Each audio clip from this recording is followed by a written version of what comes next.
10वीं 12वीं की शैक्षणिक और मुक्त विद्यालय की परीक्षाओं के लिए एडमिट कार्ड जारी कर रहा है। सायंकाल 5 बजे से प्रत्येक विद्यार्थी अपना विद्यालय या विद्यार्थी अपलोड कर सकेंगे। कितने बैठेंगे सर इसमें? इस बार सीनियर सेकेंडरी की परीक्षाएं 30 मार्च से शुरू होकर के 27 अप्रैल तक चलेंगी और 10वीं कक्षा की परीक्षाएं 31 मार्च से लेकर के 20 अप्रैल तक संचालित की जाएंगी। परीक्षाओं का समय दोपहर 12:30 बजे से 3 बजे तक रखा हुआ है। प्रत्येक विद्यार्थी को आधा घंटा पहले आना अनिवार्य है। प्रदेश भर में 1547 परीक्षा केंद्रों पर यह परीक्षा की जाएगी और जिसमें सेकेंडरी के 1470 और सीनियर सेकेंडरी के 1138 परीक्षा केंद्र बनाए गए हैं। कुल 6,68,589 परीक्षार्थी प्रविष्ट होंगे, जिसमें 3,68,498 छात्र हैं और 3,91,000 छात्रा हैं। सेकेंडरी परीक्षा में 3,78,452 परीक्षार्थी प्रविष्ट होंगे। मुक्त विद्यालय सेकेंडरी के ही 42,072 परीक्षार्थी शामिल होंगे। इसी प्रकार सीनियर सेकेंडरी में 2,90,137 परीक्षार्थी प्रविष्ट होंगे, जिसमें मुक्त विद्यालय के 38,752 परीक्षार्थी सम्मिलित होंगे। इस बार नकल रोकने के लिए बोर्ड ने 372 प्रभावी बंदोबस्तों का गठन किया है और परीक्षा ड्यूटी में किसी प्रकार की कोताही बरतने पर प्रत्येक अध्यापक के विरुद्ध विभागीय कार्रवाई अमल में लाई जाएगी। प्रत्येक विद्यार्थी की तलाशी लेना अनिवार्य है और प्रत्येक इन्विजिलेटर अपने कमरे के बच्चों की तलाशी लेने के बाद अपना स्वयं का मोबाइल भी, और विद्यार्थी भी कोई मोबाइल लेकर आया है, तलाशी लेने के बाद उसकी मोबाइल लेते हुए चीफ सुपरिटेंडेंट को जमा कराएंगे सभी।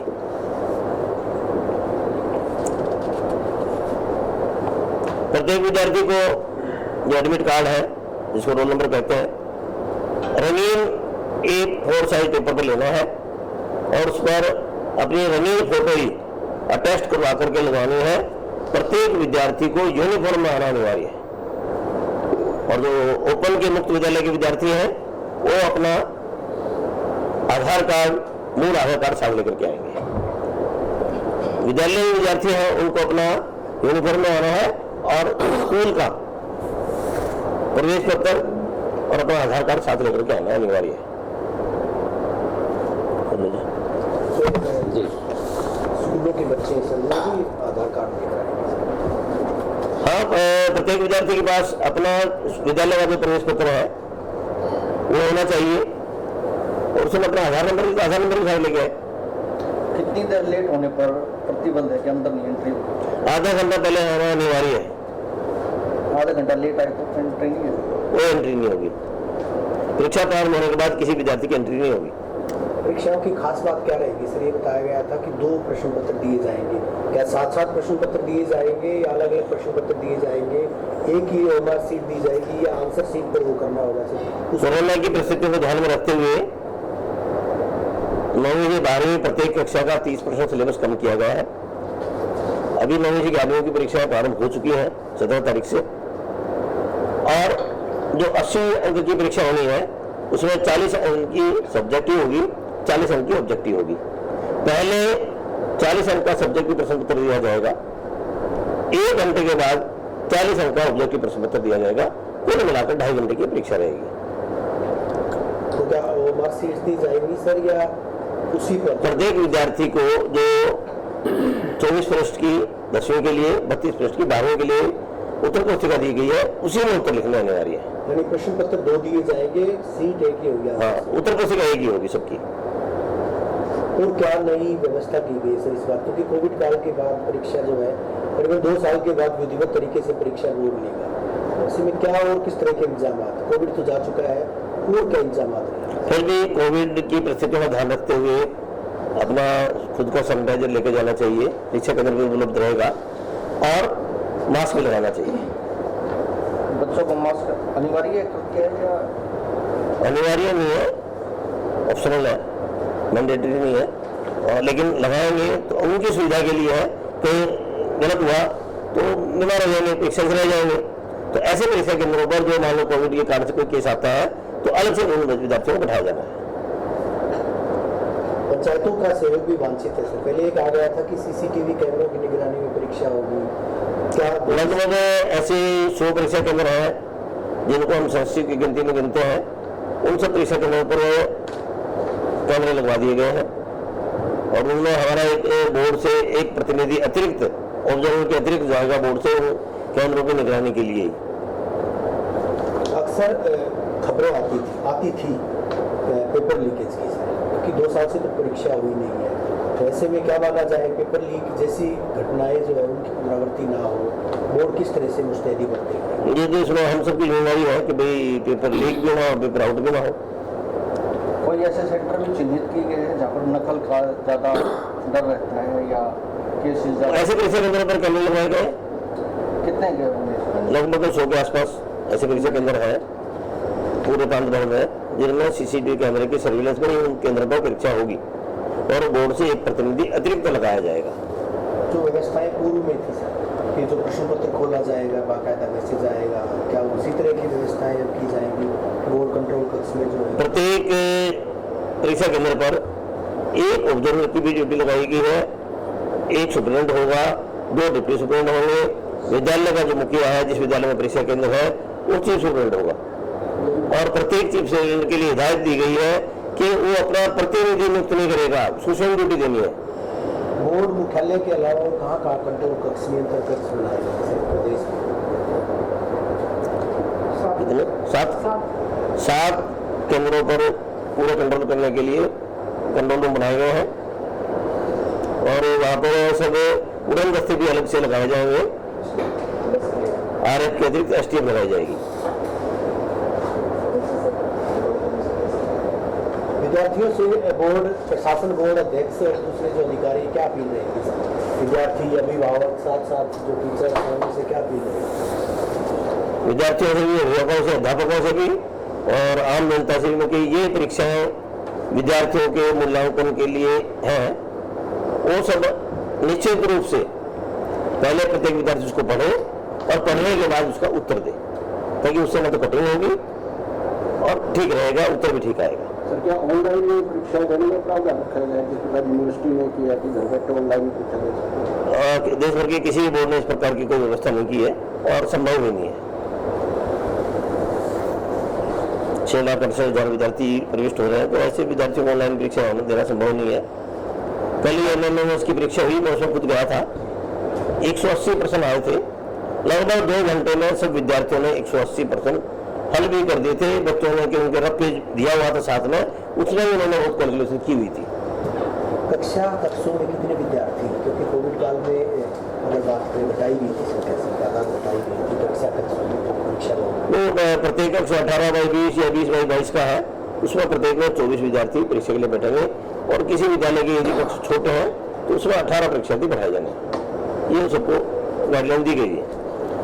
सबको खास विशेष तौर पर मैं दिव्यांग बच्चों के लिए जो सुविधाएं जो बोर्ड ने दी है उसके बारे में बताना चाहूँगा कि 24 मार्च तक जो भी विद्यार्थी अपने लिए लेखक लेना चाहते हैं वो मेडिकल सर्टिफिकेट CMO से लेकर और जो लेखक अपना एक आवेदन पत्र देंगे साथ में और उसके साथ ही 2 ID प्रूफ और 2 सत्यापित फोटो अपनी सबमिट करवाएंगे लेखकों की, ठीक है ना। उसके बाद उनको लेखक की जो अनुमति बोर्ड से मिलेगी, बाकी कहीं से नहीं मिलेगी। अगर किसी बच्चे को डिसकैलकुलिया है तो उसको सर्टिफिकेट CMO के सर्टिफिकेट के बाद उसके लिए कैलकुलेटर अलाउड होगा। ये सुविधाएं हैं जो बोर्ड ने इस बार एक्सटेंड की है स्पेसिफिकली जो फिजिकली चैलेंज्ड हैं बच्चों उनके लिए। आप ये समझिए जो भी व्यवस्था है वहाँ पर अगर मेडिकल बोर्ड के द्वारा उसे सर्टिफाई किया जाना है तो बोर्ड द्वारा सर्टिफाई किया जाएगा, लेकिन जो एक प्रोटोकॉल और सिस्टम तय है इस तरह के सर्टिफिकेट जारी करने के लिए वो फॉलो किया जाएगा। कंट्रोल कक्षों का जिक्र है, परीक्षाओं को मॉनिटर करने हेतु प्रदेश भर में 7 कंट्रोल रूम बनाए गए हैं। भिवानी स्थित मुख्यालय पर तो एक कंट्रोल रूम रहेगा ही, दूसरा अम्बाला, तीसरा फतेहाबाद, चौथा गुरुग्राम, 5वां करनाल, 6वां पलवल और 7वां रोहतक में ये कंट्रोल रूम बनाए गए हैं। उन सबके दूरभाष नंबर भी प्रेस नोट के साथ आपको सबको दिए जाएंगे। और बोर्ड मुख्यालय पर जो व्हाट्सएप नंबर है, जिसमें हमें बहुत से विद्यार्थी और बोर्ड के जो सहयोगी और चिंतक हैं वो इस प्रकार की खबरें हमें देते हैं कि कहाँ पर कुछ गड़बड़ है या कुछ ठीक है, ताकि वहाँ पर त्वरित कार्रवाई की जा सके।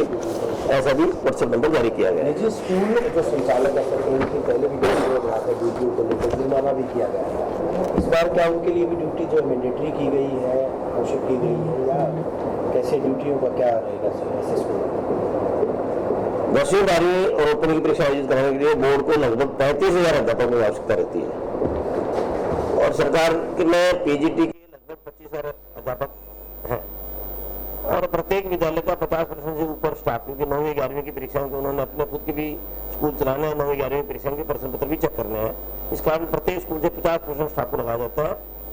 तो उसमें हमें और अध्यापक की आवश्यकता रहती है, तो प्राइवेट विद्यालयों से भी 50% स्टाफ वहाँ का लगाया जाता है। ऐसे विद्यालय से जहाँ पर जो स्टाफ टर्न अप नहीं होगा उनके लिए 5,000 जुर्माने का प्रावधान बोर्ड ने पहले किया हुआ है। तो उनके अध्यापक यदि उपस्थित नहीं होंगे तो 5,000 जुर्माना लगाया जाएगा और साथ में अनुशासनात्मक कार्रवाई भी उनके विरुद्ध की जाएगी। वही स्थिति जो है अगर सरकारी विद्यालयों के उनके लिए उसी तरह का प्रावधान है। सामान्यतः सरकारी विद्यालय सरकार के द्वारा कंट्रोल होते हैं, तो उनके अध्यापकों की अनुशंसा हमें उनके उच्च अधिकारियों को करता है कि इनके ऊपर चार्जशीट किया जाना बनता है। क्या व्यवस्था नहीं रहेगी?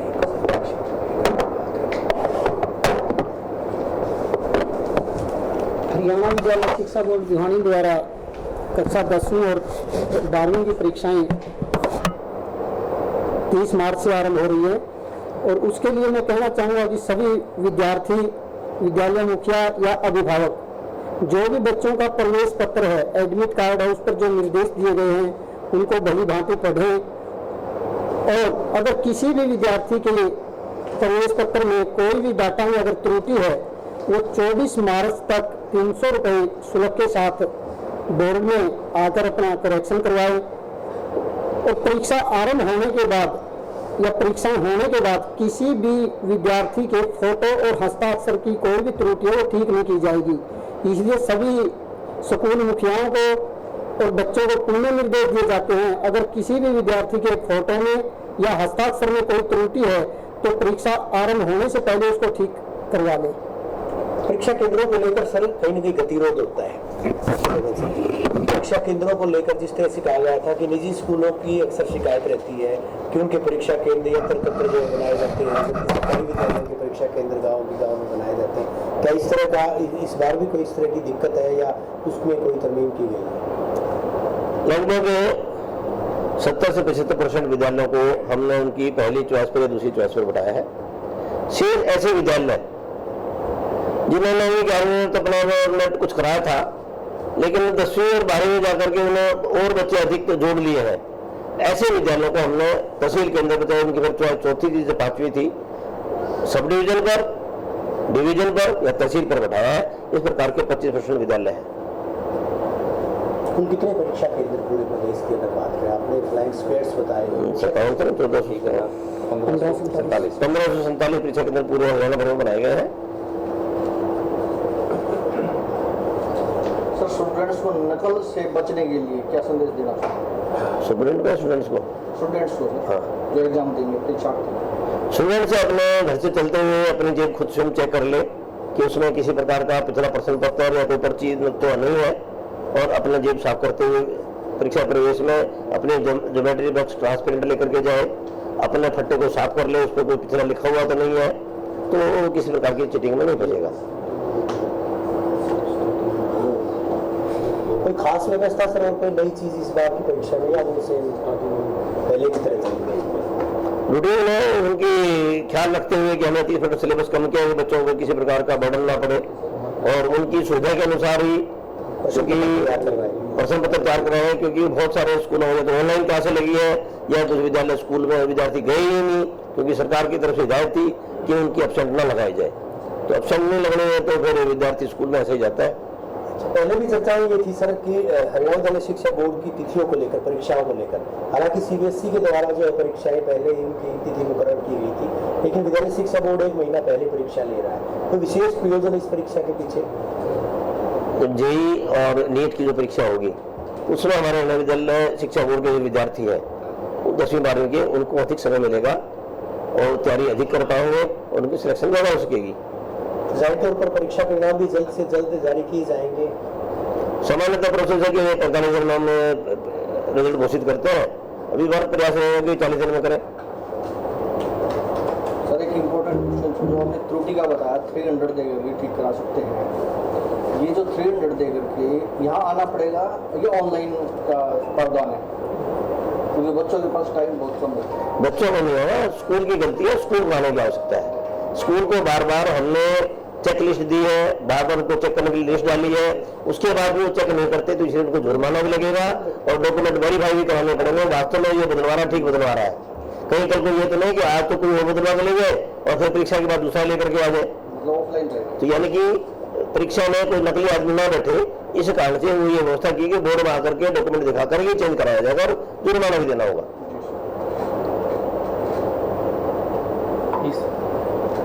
ठीक है जी, आपका बहुत बहुत आभार।